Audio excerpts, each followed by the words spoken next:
찬송가 205장 우리 함께 1절, 4절 이렇게만 찬송하고 예배 드리도록 하겠습니다.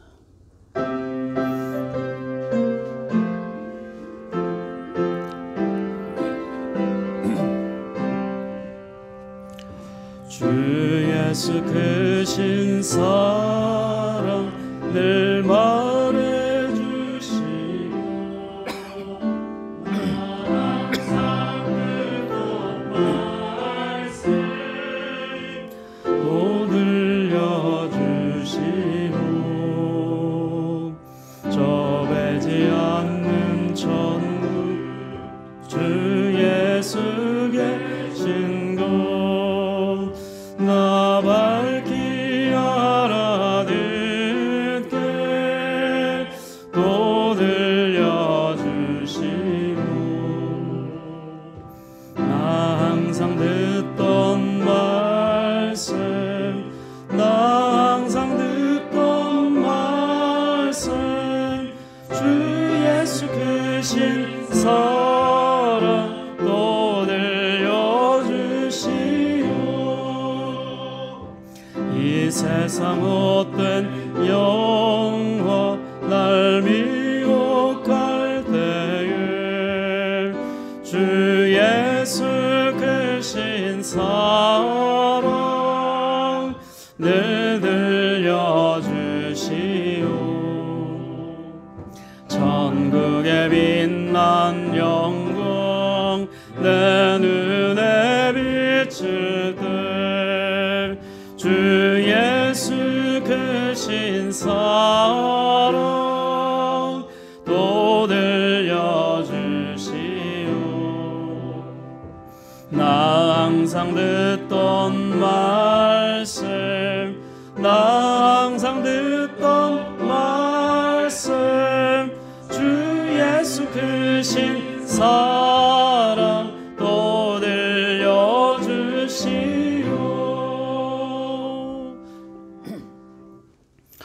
신앙 고백하겠습니다. 전능하사 천지를 만드신 하나님 아버지를 내가 믿사오며 그 외아들 우리 주 예수 그리스도를 믿사오니 이는 성령으로 잉태하사 동정녀 마리아에게 나시고 본디오 빌라도에게 고난을 받으사 십자가에 못 박혀 죽으시고 장사한 지 사흘 만에 죽은 자 가운데서 다시 살아나시며 하늘에 오르사 전능하신 하나님 우편에 앉아 계시다가 저리로서 산자와 죽은 자를 심판하러 오시리라.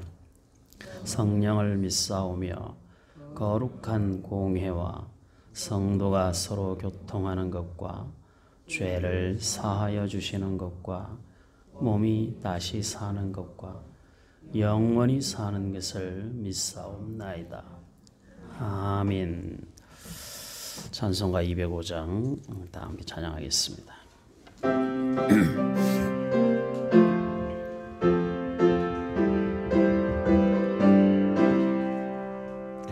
주 예수 크신 사랑 늘 말해주시오 나 항상 듣던 말씀 또 들려주시오 좁지 않는 천국 주 예수 계신 곳 나 밝히 알아듣게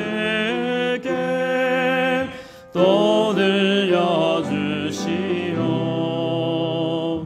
나 항상 듣던 말씀 나 항상 듣던 말씀 주 예수 크신 사랑 또 들려주시오 아침에 있을 방울 쉬 사라진 같이 내 기억 부족하여 늘 잊기 쉬우니 잘 알아듣기 쉽게 늘 말해주시오 날 구속하신 사랑 또 들려주시오 나 항상 듣던 말씀 나 항상 듣던 말씀 주 예수 크신 사랑 또 들려주시오. 주 예수 나를 위해 이 세상 오셔서 날 구속하시는 은혜 말하여 주시오. 나 같은 사람 위해 주 보혈을 흘렸네. 이 복스러운 말씀 또 들려주시오. 나 항상 듣던 말씀 나 항상 듣던 말씀 주 예수 크신 사랑 또 들려주시오. 이 세상 헛된 영화 날 미혹할 때에 주 예수 크신 사랑 늘 들려주시오. 천국의 빛난 영광 내 눈에 비칠 때 주 예수 크신 사랑 또 들려주시오. 나 항상 듣던 말씀 나 항상 듣던 말씀 주 예수 크신 사랑 또 들려주시오.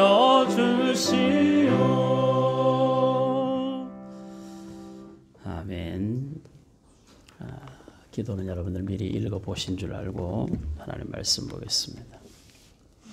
누가복음 22장 54절로 62절까지. 누가복음 22장 54절 62절까지 함께 보겠습니다. 누가복음 22장 54절 한 절씩 나눠서 읽겠습니다. 예수를 잡아 끌고 대제사장의 집으로 들어갈새 베드로가 멀찍이 따라가니라.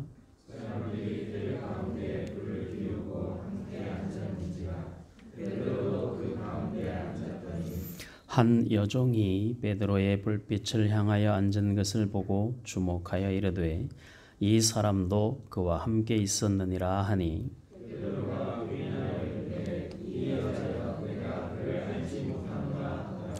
조금 후에 다른 사람이 보고 이르되 너도 그 도당이라 하거늘 베드로가 이르되 이 사람아 나는 아니로라 하더라.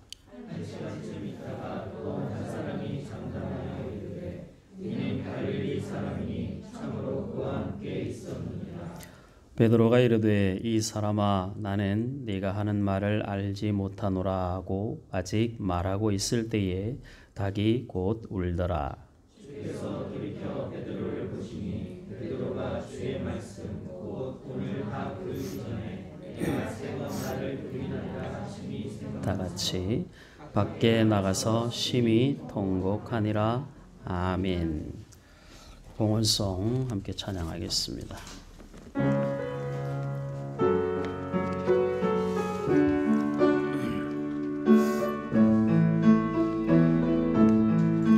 날 구원하신 주 감사 모든 것 주심 감사 지난 추억이 내 감사 주 내 곁에 계시네 향기로운 봄철의 감사 외로운 가을 날 감사 사라진 눈물도 감사 나의 영혼 평안을 응답하신 기도 감사 거절하신 것 감사 헤쳐나온 풍랑 감사 모든 것 채우시네. 아픔과 기쁨도 감사, 절망 중 위로 감사, 증량 못할 은혜 감사, 크신 사랑 감사해. 길가에 장미꽃 감사, 장미꽃 가시 감사, 따스한 사랑의 가정 희망 주신 것 감사, 기쁨과 슬픔도 감사, 하늘 평안을 감사, 내일의 희망을 감사, 영원토록 감사해. 내게 건강 주심 감사, 또한 연약함 감사, 햇빛을 주심도 감사, 구름 또한 감사해. 땀 흘리는 수고 감사, 저녁에 안식 감사, 부여도 가난도 감사, 모든 것 감사해. 아멘. 여호와께서 내게 주신 모든 은혜를 무엇으로 보답할꼬? 아멘. 감사합니다. 하나님 아버지, 추수감사절 주간을 은혜 안에 보내게 하시고, 우리의 삶에서 우리가 무엇을 감사해야 하는지, 또 무엇에 대하여 감사하고 있는지, 지나온 우리의 시간들을 세밀하게 살펴보게 하시고, 우리로 하여금 어떤 부분에서 감사가 부족한지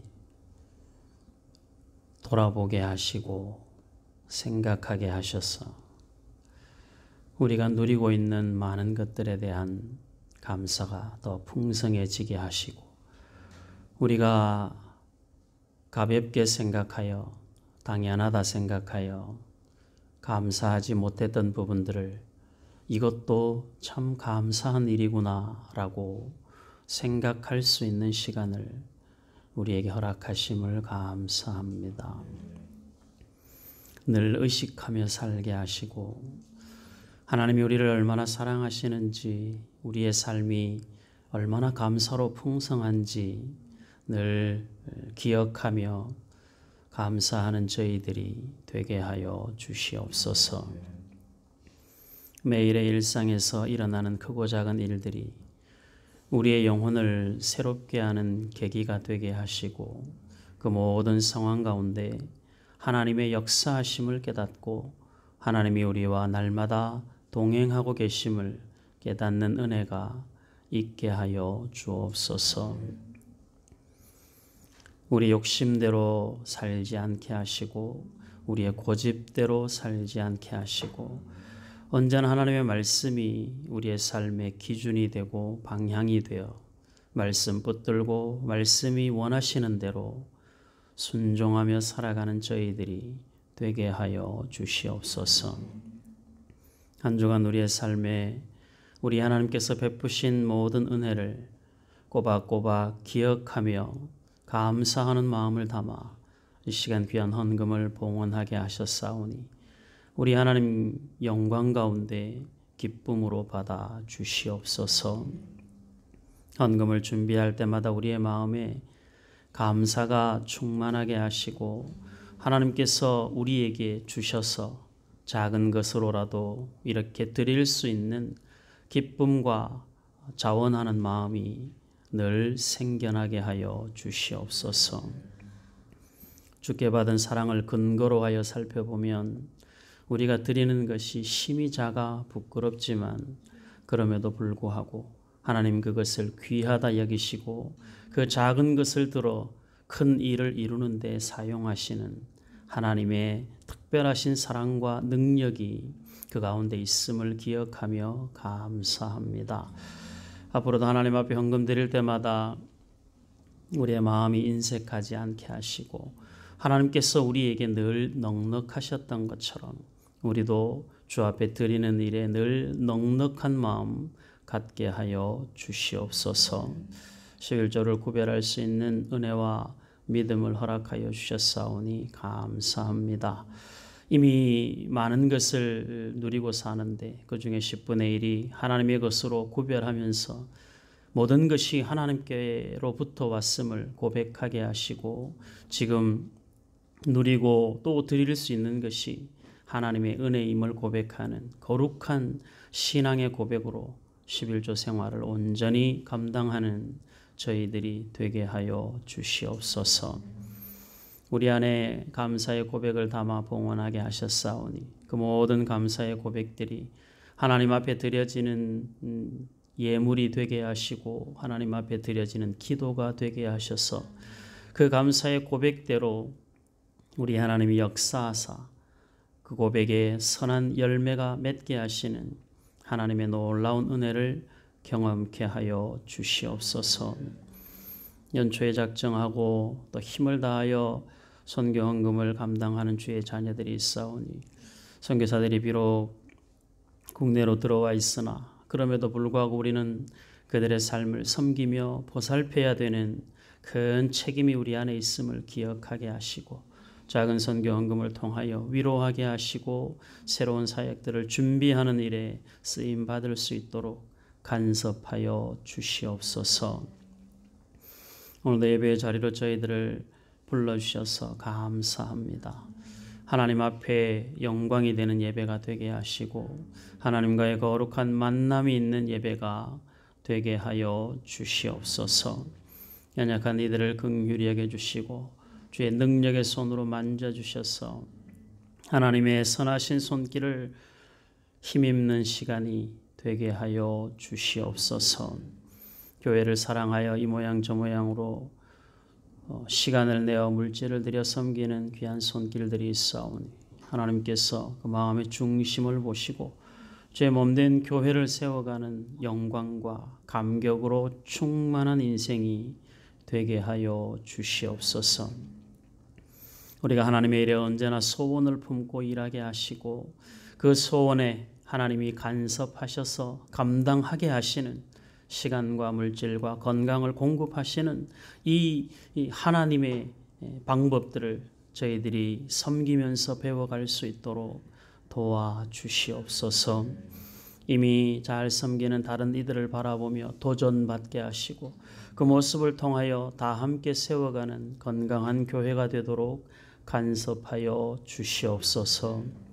한 주간 살면서 우리의 마음이 때로 힘들고 어려운 현실을 지나왔기에 지쳐있는 심령들이 있사오면 우리 하나님 아버지 만져주시고 예배를 통하여 하나님이 위로하시는 은혜와 또 하나님이 주시는 평강을 경험하는 시간이 되게 하여 주시옵소서. 코로나로 인하여 많은 것들이 절제되어야 되는 상황 가운데 우리의 삶이 불편한 가운데서도 주의를 위하여 기꺼이 절제하게 하시고 또 기다리며 준비하게 하셔서 이렇게 대면하여 함께 예배하게 하셨사오니 우리 하나님 앞에 감사와 영광을 돌려드립니다. 함께하지 못한 주의 자녀들을 긍휼히 여겨주시고 방송으로 동참하는 주의 자녀들에게도 예배당에서 함께 예배하는 우리와 동일한 은혜를 허락하여 주시옵소서. 우리는 다 함께 모여도 하나된 공동체이며 떨어져 있어도 하나된 공동체이기에 서로를 귀히 여기고 존중하며 상대를 지혜롭게 배려할 수 있는 믿음의 사람들 되게 하여 주시옵소서. 오늘도 우리 가운데 하나님 임재하여 주시고 우리의 예배를 받으시는 하나님 앞에 온 마음 다해 찬송하고 기도하고 주의 말씀에 겸손히 귀 기울이는 영광스러운 예배로 역사하여 주시옵소서. 하나님께서 우리의 마음을 받으신 줄 믿사오고 예수님 이름으로 기도하옵나이다.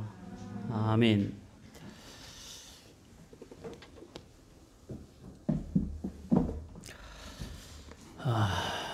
감사합니다. 누가복음 22장. 예수님께서 지금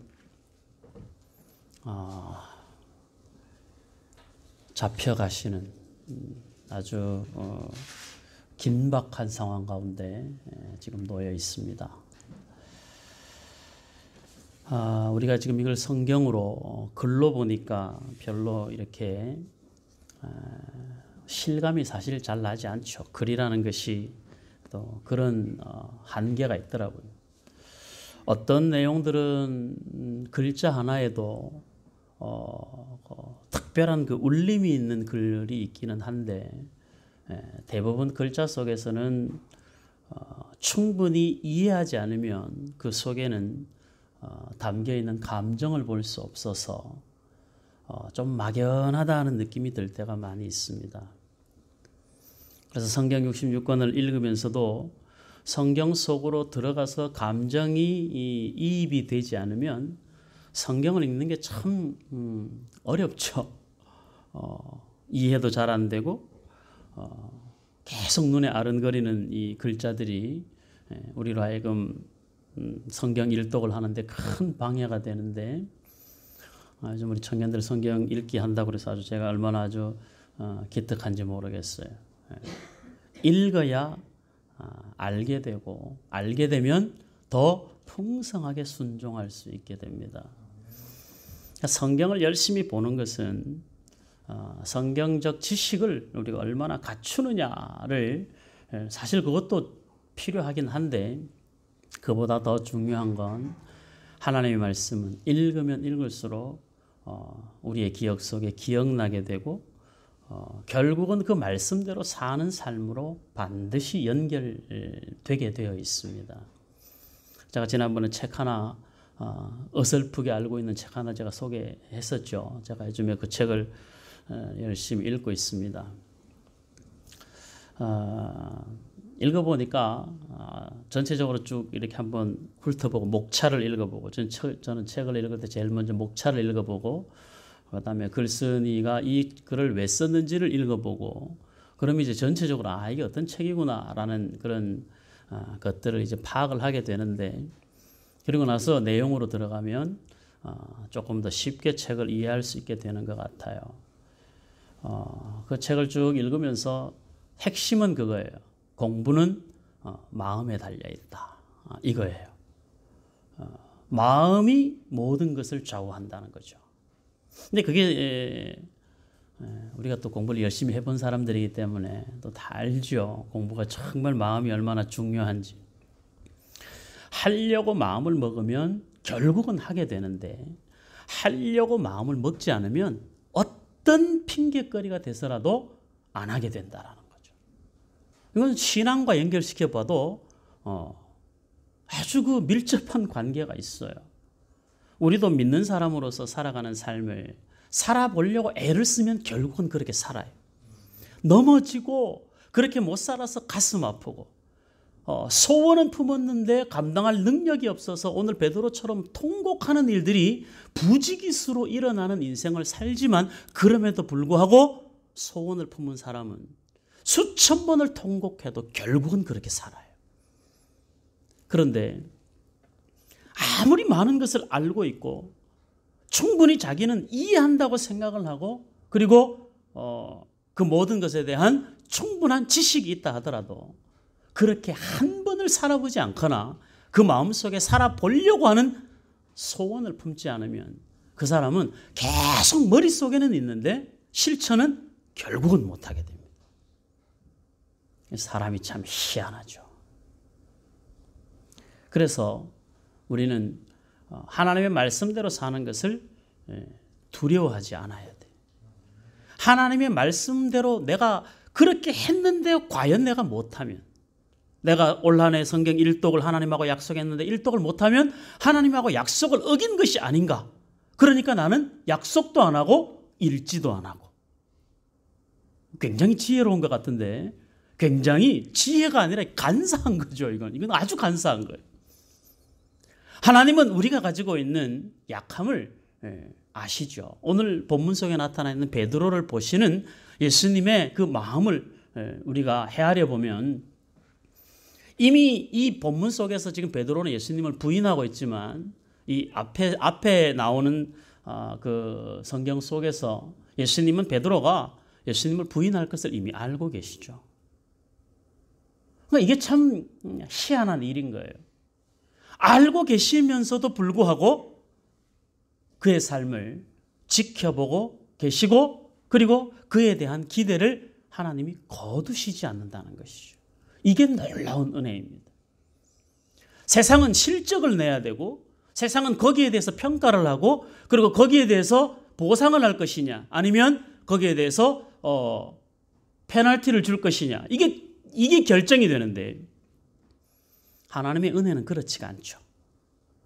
매일 실패하는데도 보상하시고 매일 틀리는데도 위로하시고 도무지 내가 더 이상 나에 대한 기대감이 없는데도 하나님이 나에 대한 기대를 저버리지 않는 그것이 성경이 가르치는 은혜란 말이죠. 이 은혜가 저와 여러분들 가운데 임하고 있다는 사실입니다. 하나님이 만약에 우리를 세상적 기준을 가지고 평가를 하면 정말 하나님 앞에 살아남을 사람이 몇 명이나 될까요? 잘했다 칭찬받을 수 있는 사람이 몇 명이나 될까요? 수고했다 애썼다 우리가 가지고 있는 기준으로만 봐도 우리 스스로가 그 기준에 현저하게 미달해요. 그런데도 하나님은 내가 생각하는 나의 신앙의 수준의 기준보다 하나님은 더 여유롭게 더 낮추어서 웬만하면 잘했다 말씀하시고 웬만하면 괜찮다 말씀하시고 오늘 베드로처럼 3번이나 부인하고 누가복음에서는 굉장히 부드럽게 표현이 되어 있는데 마태나 마가복음에 보면은 맹세하고 저주하여 예수를 부인했다고 기록을 하고 있습니다. 맹세하고 저주하고 나는 절대 모른다라고 말하는 그 베드로를 향하여서도 예수님은 그를 향한 긍휼과 위로의 마음을 포기하지 않으시는 거거든요. 인간관계에서 가장 중요한 것 중에 하나가 포기하지 않는 것입니다. 사람이 제가 이 목회를 하면서 교육전서로 사역할 때부터 시작을 해서 사역을 하다 보면 어느 시점에서 딱 오는 그 한계가 있어요. 그러니까 제가 가지고 있는 능력의 한계이기도 하고 또 그 공동체가 성장하기 전 마지막 그 진통의 단계가 있어요. 근데 이게 어느 정도 가능성이 보이면 견디는데 이 가능성이 목회하는 입장에서 이 가능성을 스스로가 자꾸 이렇게 위축이 되고 스스로가 자신이 없어지는 때가 있어요. 그러면 굉장히 고통스럽습니다. 제가 먼저 섬기던 교회에서 그 교육전서로 사역을 할 때도 몇 번 이런 고비가 있었습니다. 근데 안 되더라고요. 극복이 안 되는 거예요. 한 번만 바닥을 치면 될 것 같은데 여기서 내가 한 걸음만 더 가면 될 것 같은데 그 한 걸음을 내가 못 가고 있는 거예요. 서서 그냥 가만히 있는 거예요. 근데 가만히 있으면서 나도 모르게 그냥 이렇게 맥이 쭉 쳐지는 거죠. 그리고 나는 안 그런다라고 생각은 하고 있는데 내 행동은 많은 부분들에서 마치 폐잔병 같은 모습이 내게서 나타나는 거예요. 그러니까 더 이상 뭘 하려고 하지 않아요. 그리고 그냥 멍하게 한 주, 2주간 지나가요. 그러면서도 청년들 만나서 설교하고 중고등학생들 그 예배 시간에 설교하고 다 해요. 다 하는데 내 생각과 내 영적인 상태는 딱 머물러 서서 점점 뚝뚝뚝뚝뚝 떨어지고 있는 거예요. 여러분들 이게 얼마나 고통스러운 일인지를 제가 알거든요. 그러니까 여러분들이 신앙생활 하면서 살다가 그런 고비를 만날 때가 있을 거예요. 베드로가 이러려고 한 게 아니잖아요. 얼마나 하나님에 대한 거룩한 소원을 품었어요. 나는 세상 사람들이 다 제자들이 다 예수님을 부인해도 나는 절대로 그럴 일이 없을 거라고 장담했던 사람. 근데 그 말에 진심이 없었을까요? 그렇지 않아요. 베드로가 객기를 부리는 게 아니에요. 베드로는 정말 진심이었어요. 할 수만 있다면 예수님을 부인하지 않고 끝까지 예수님을 잘 따르는 수제자 중에 수제자가 되고 싶었을 거예요. 그 마음의 진심을 우리가 그렇게 살아와 봤기 때문에 베드로가 얼마나 진심이었는지를 저와 여러분들이 알 거예요. 진심이었어요. 그런데 신앙생활은 진심만 가지고 되지 않죠. 충분히 진심이어도 내가 그것을 행할 능력이 나에게 없다는 것을 시시각각 깨달아요. 그래서 절망하게 돼요. 베드로처럼 통곡하게 돼요. 생각하면 하나님이 나를 기대했다는 사실이 나를 통곡하게 하고, 하나님이 나를 사랑하고 계셨다는 사실이 나를 통곡하게 하고, 하나님이 나에 대하여 여전히 기대감을 가지고 있다라고 하는 그 사실이 나로 하여금 감당할 수 없을 만큼의 통곡과 눈물을 흘리게 만들어요.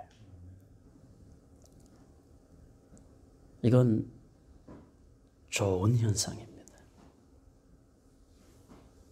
우리 안에 어떤 일들에 대하여 애통하는 마음이 있다는 것, 그건 굉장히 큰 복입니다. 예수님께서 산상복음을 말씀하실 때 팔복 가운데서 마태복음 5장 4절에 보면 애통하는 자는 복이 있나니 저희가 뭐예요? 그렇죠. 위로를 받을 것입니다. 예수님은 우리가 애통하는 것을 보면서 그 애통하는 마음 자체에 목적이 있는 것이 아니라 우리의 애통을 통해서 예수님이 뭘 하고 싶은 거예요? 위로하고 싶은 거예요. 오늘 베드로의 심히 통곡하는 이 모습을 보면서 예수님은 이미 그 전에 말씀하셨죠. 누가복음 22장 31절. 누가복음 21장 31절 보겠습니다. 31절 32절. 시몬아 시몬아 보라, 사탄이 너희를 밀가부르듯 하려고 요구하였으나 그러나 내가 너를 위하여 내 믿음이 떨어지지 않기를 기도하였노니 너는 돌이킨 후에 내 형제를 굳게 하라. 사탄이 얼마나 너를 요구하고 있는지를 안다 이거죠. 우리가 지난주에 보았던 것처럼 이제는 어둠의 권세가 하나님의 권세보다 더 강력해 보이는 듯한 모습으로 세상은 그렇게 악해져 있다. 너희가 그 가운데 있는 것을 내가 알고, 그러니 너희들의 마음이 얼마나 힘들고 고통스럽고 믿는 자로 사는 것에 대하여 너희들이 얼마나 고민하고 있는지 당연히 아신다는 것이죠. 예수님께서 너의 믿음이 떨어지지 않기를 내가 기도하고 있다.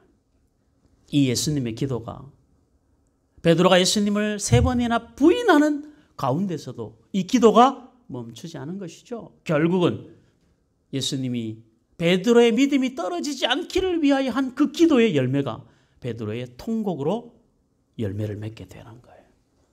베드로는 이 한 번의 통곡으로 그의 남은 인생의 모든 날을 철저하게 하나님의 나라를 소원하고 믿는 자의 삶을 성실하게 살아 마지막은 예수님과 같은 죽음이 아닌 십자가에 거꾸로 못 박혀 죽는 죽음을 선택하는 그 마지막에 그 결론까지 가게 되는 것입니다. 사랑하는 성도 여러분들, 사람은 누구나 실수합니다. 우리는 완전하지 않으니까. 내가 실수할 수 있듯이 다른 사람들도 얼마든지 실수할 수 있습니다. 우리는 우리 자신에게는 신앙을 쓸데없는 방향으로 너무 엄격하게 적용할 필요가 없어요. 우리의 약함을 아시는 하나님께서 통곡하는 베드로를 예수님이 품으시죠. 부인하고 나는 절대 모른다라고 말하는 베드로와 예수님이 눈이 딱 마주치고 나서도 베드로를 향하여서 여전히 그 마음을 내가 너를 위하여 너의 믿음이 떨어지지 않기를 위하여 기도했다. 그 다음에 뭐라고 말씀하셨어요? 너는 돌이킨 후에 내 형제를 굳게 하라. 예수님의 기대는 거기에 부인하는 베드로에 대한 괘씸함이 예수님의 마음이 아니라 부인할 수밖에 없는 연약한 베드로를 이해하시고 긍휼히 여기시고 그 다음에 그럴 수 있는데 그런데 거기에 머물러 있지는 말아요. 여러분들 우리가 잘못할 수 있어요. 죄 지을 수도 있어요.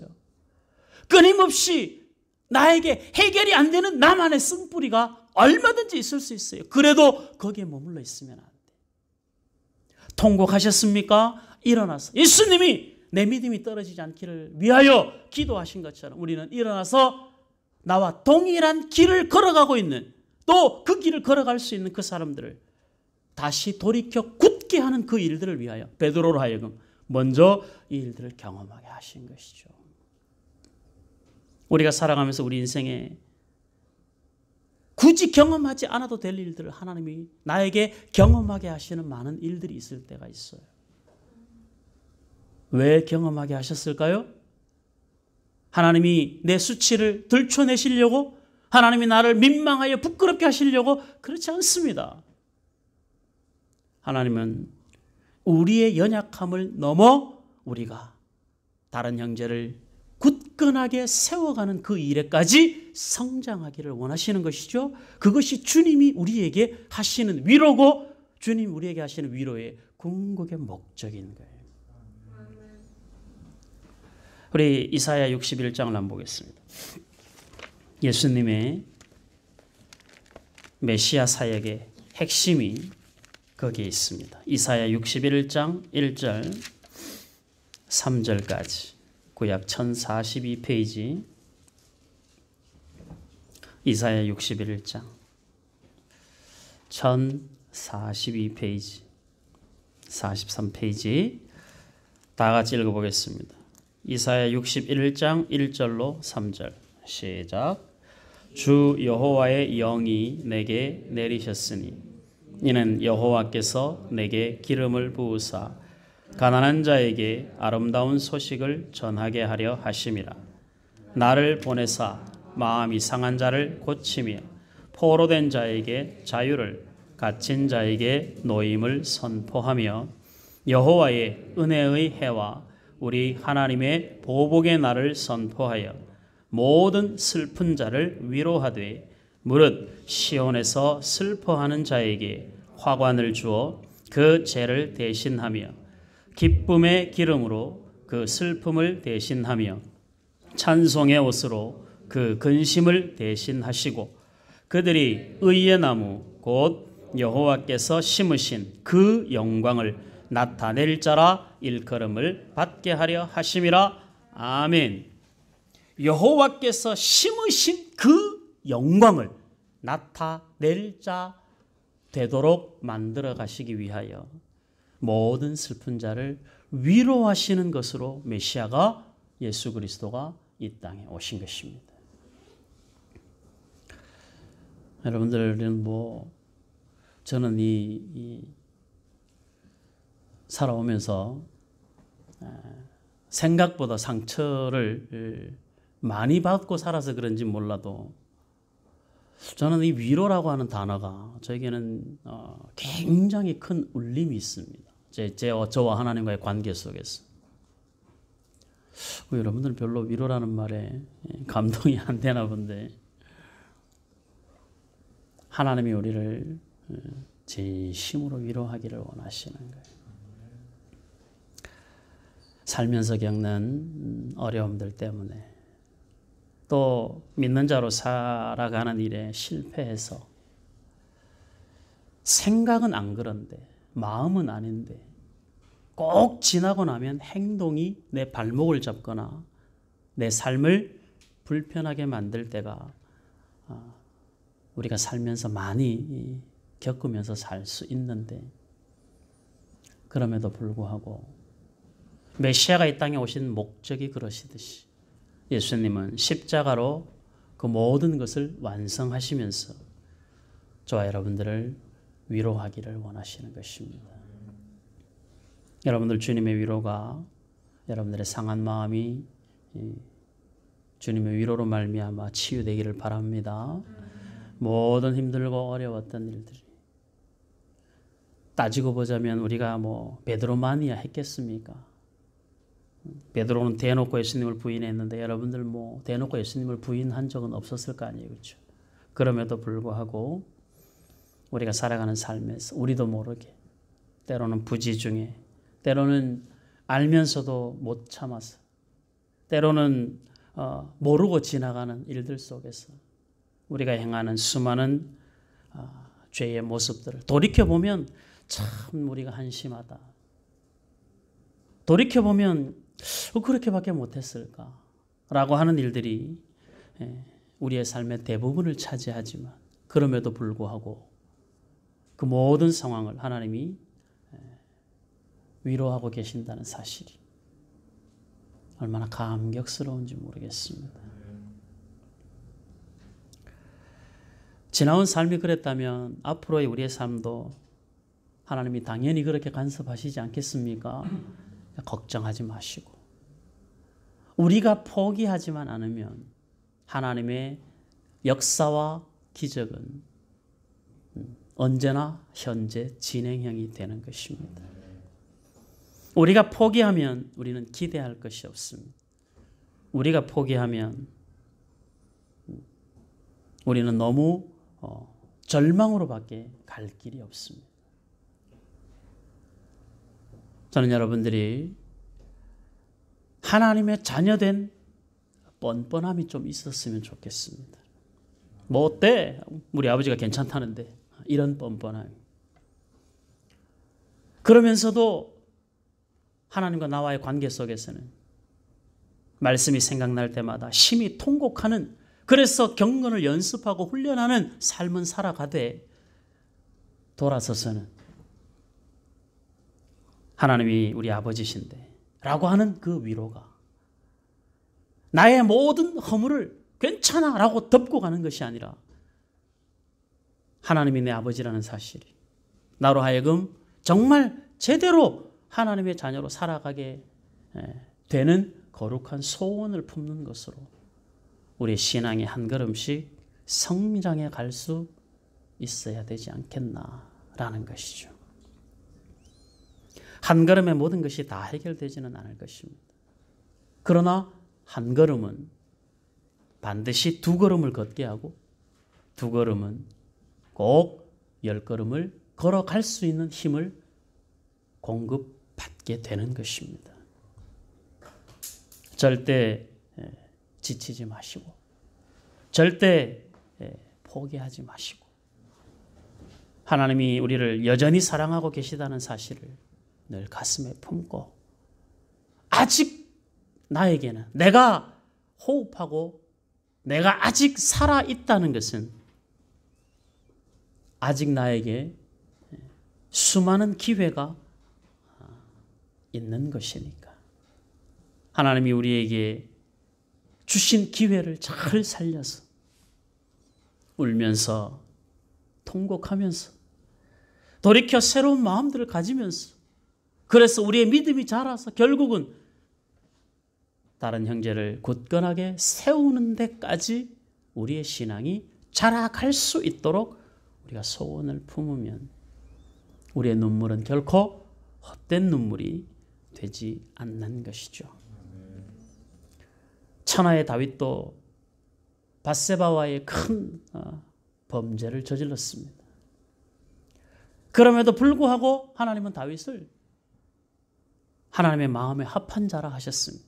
죄 지은 다윗이 합한 것이 아니라 그 죄를 지을 수밖에 없는 연약함 속에서도 하나님이 자기를 버리지 말아달라고 하나님 앞에 매달리는 그 다윗의 모습을 결국은 그의 그 마음이 하나님의 은혜를 구하고 눈물로 침상을 띄우면서도 하나님이 자기를 버리지 않기를 구하는 그 간절함의 모습이 하나님의 마음에 합한 자라 여김을 받게 되는 것이,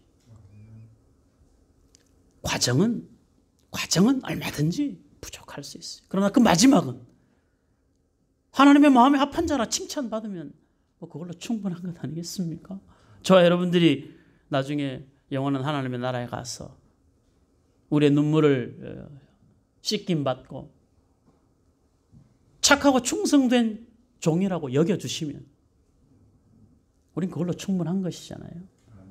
그러니 지금의 삶을, 실패를 두려워하지 말고 실패했다고 주저앉아 있지 말고 내가 내 스스로가 용납이 안 된다고 스스로를 너무 자책하지도 말고 다른 이들을 통해서 나타나는 연약한 모습 때문에 우리 스스로의 믿음이 제한받지도 말고 오직 우리의 마음은 하나님이 위로하시는 위로를 충분히 받고 그리고 내 안에 날마다 새로운 하나님의 은혜로 채워갈 뿐만 아니라 예수님이 베드로에게 기대하셨던 마지막 그 기대, 너는 그럴 수밖에 없으나 그러나 너 돌이킨 후에 내 형제를 굳건하게 하라는 그 말씀처럼 우리가 돌이키고 나면 우리는 다른 사람들을 온전하게 세우는 일에 쓰임받는 사람이 되는 것입니다.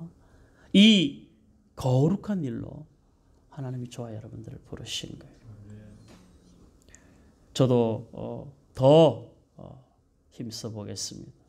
저도 실족하지 않고 포기하지 않고 좌절하지 않고 낙심하지 않기 위하여 저도 매일매일 여러분들 한 사람 한 사람을 붙들고 기도하고 저에게 남겨진 마지막 그 시간의 모든 순간들을 그렇게 한번 성실하게 목회를 감당을 해보겠습니다. 여러분들이 기도해 주시고 여러분들 스스로의 남은 인생의 모든 날도 그렇게 조금씩 신앙을 단단하게 만들어가고 신앙을 조금씩 키워가면서 결국은 하나님의 마음에 합한 자로 저와 여러분들의 인생의 마지막에 결론이 그렇게 주님 앞에 칭찬받는 인생을 살아갈 수 있기를 바랍니다. 살면서 조금 아쉬웠던 부분들이 있거든.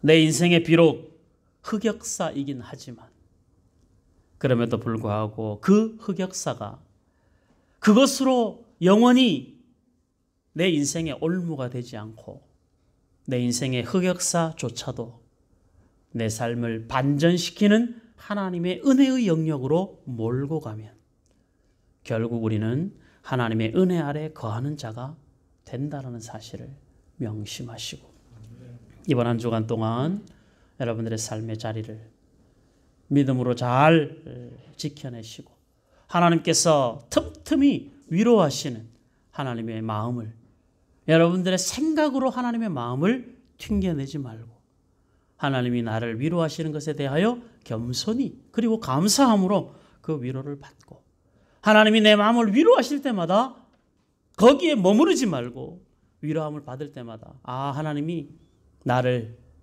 이렇게 위로하시는 이유가 나로 하여금 다른 사람을 다른 형제를 굳건하게 세우게 하기 위하여 지금 내 마음을 위로하시는구나 생각하셔서 여러분들이 받은 위로만큼 다른 이들을 위로하는 삶을 지혜롭게 살아내는 저와 여러분들이 될 수 있기를 주의 이름으로 소원합니다.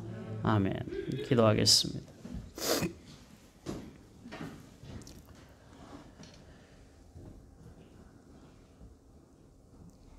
생각과 다르게 믿음과 다르게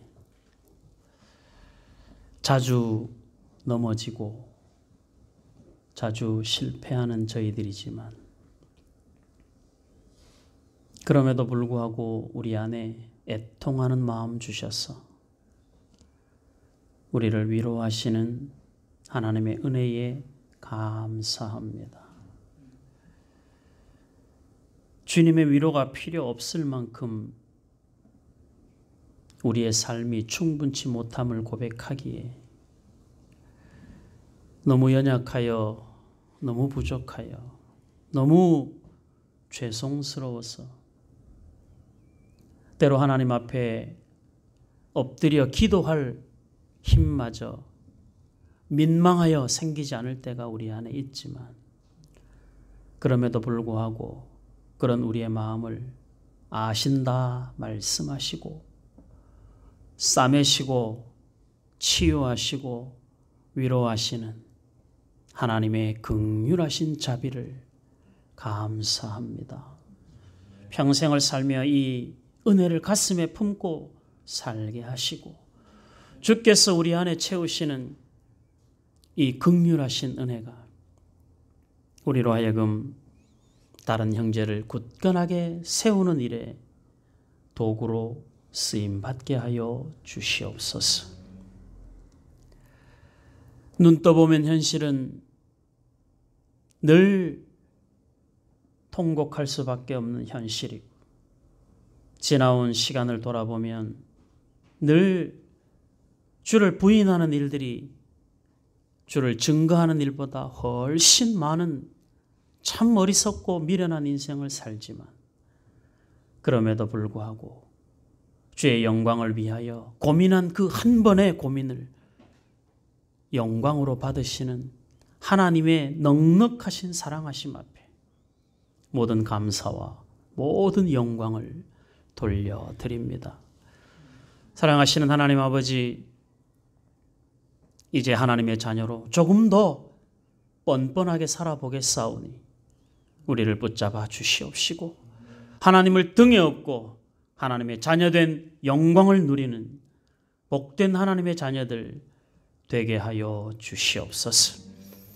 통곡하더라도 머무르지 않게 하시고 고통스럽더라도 스스로 실족하여 낙심하거나 좌절하지 않게 하시고 여전히 기회가 있음을, 여전히 하나님의 은혜가 우리 위에 머물러 있음을 꼭 기억하게 하셨어. 다시 일어나 주를 향하여 달려가는 우리의 남은 인생이 되게 하여 주시옵소서. 우리의 믿음이 주와 더욱 친밀해져 갈 뿐만 아니라 다른 이들을 주와 친밀한 신앙을 가질 수 있도록 돕는 자로 우리가 쓰임받을 수 있도록 역사하여 주시옵소서.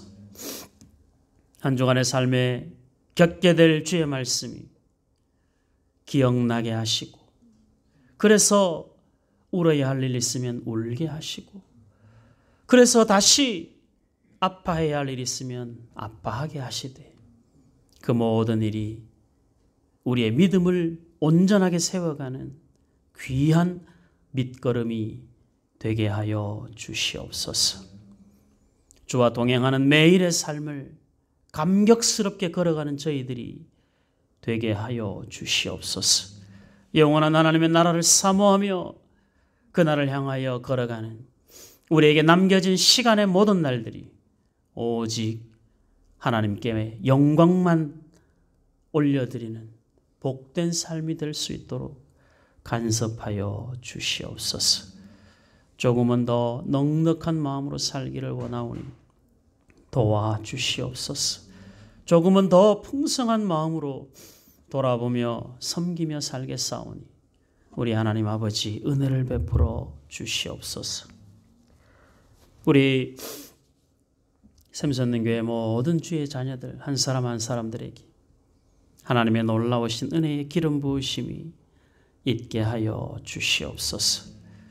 이번 한 주간도 삶의 모든 자리에서 주님의 성품을 닮아가며 주님의 인격을 나타내는 삶을 잘 살아갈 수 있도록 도와주시옵소서. 우리를 통하여 하나님께 영광을 돌려드리는 주변의 사람들이 많아질 수 있도록 인도하여 주시옵소서. 예수님 이름으로 기도하옵나이다. 아멘. 다 같이 일어나셔서 함께 결단 찬양하겠습니다.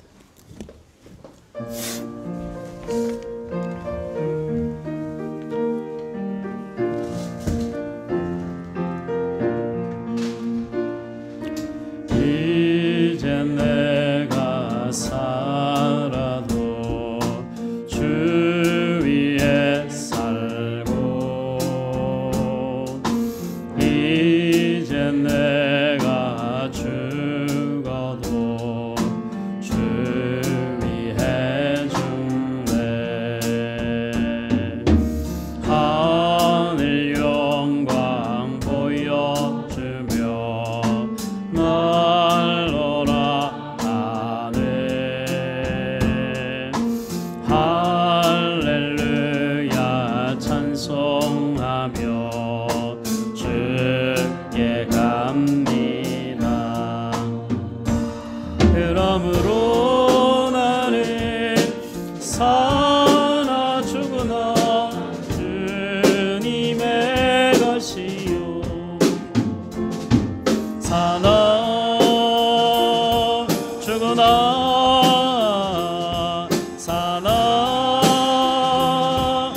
주구나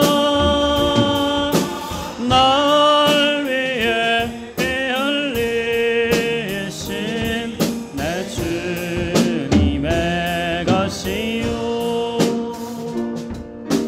이젠 내가 떠나도 저 천국 가고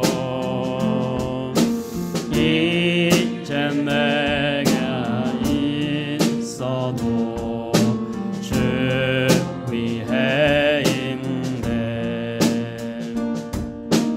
우리 예수 찬송하며 나는 가겠네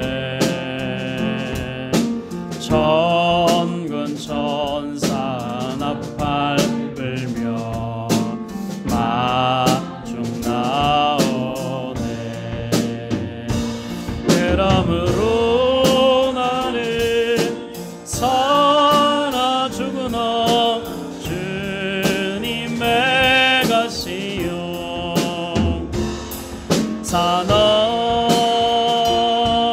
죽으나 사나 죽으나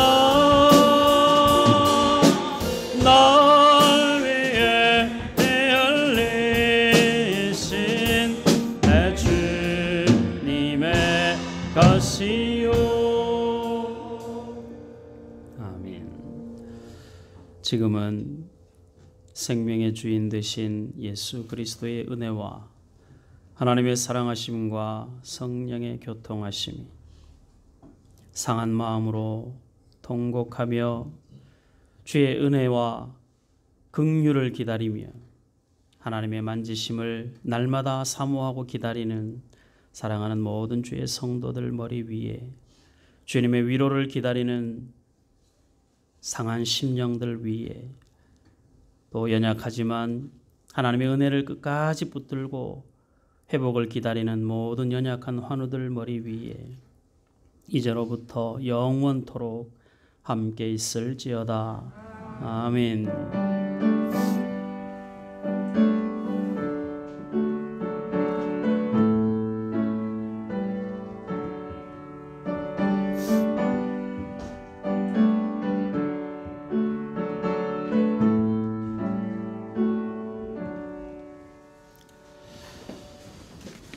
자리에 앉으시고 우리 11월 말씀 함께 읽겠습니다. 시작. 그의 말씀이 내 혀에 있도다. 사무엘하 23장 2절 말씀. 아멘. 12월 3일이 원래 수능일인데 평소보다 조금 늦어졌죠. 코로나 때문에.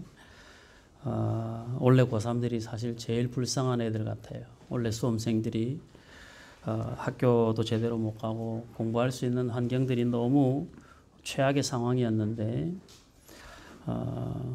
우리 수험생들 특별히 우리 평이 위해서 우리 함께 기도해 주시고 잘 준비해서 이제 한 달도 안 남았는데 좋은 결과 얻을 수 있도록 위해서 함께 기도해 주시기 바랍니다. 우리 이호재 권사님 몸이 좀 계속 퇴원은 했지만 계속 안 좋으셔서 우리 마집사님 간호하고 이러느라고 오늘 예배 함께 못했는데 여러분들이 위로해 주시고 연세 드신 어르신들은 뭐 하루가 달라요. 몸이 위해서 늘 사랑으로 관심 가져주시고 기도 한 번 더 해주시는 것이 그게 크게 섬기는 겁니다. 그러니까 여러분들이 위에서 계속 기도해 주시고 또 특별히 기도 제목 요청할 때마다 또 힘써서 한 번 더 기도해 주시고 기도 요청이 없어도 교회 어르신들 위해서는 항상 기도 제목에 넣어놓고 기도하셔야 돼요. 교회 어르신들 우리 부모님들 위해서는 늘 그런 마음들을 가지고 기도하셔야 됩니다.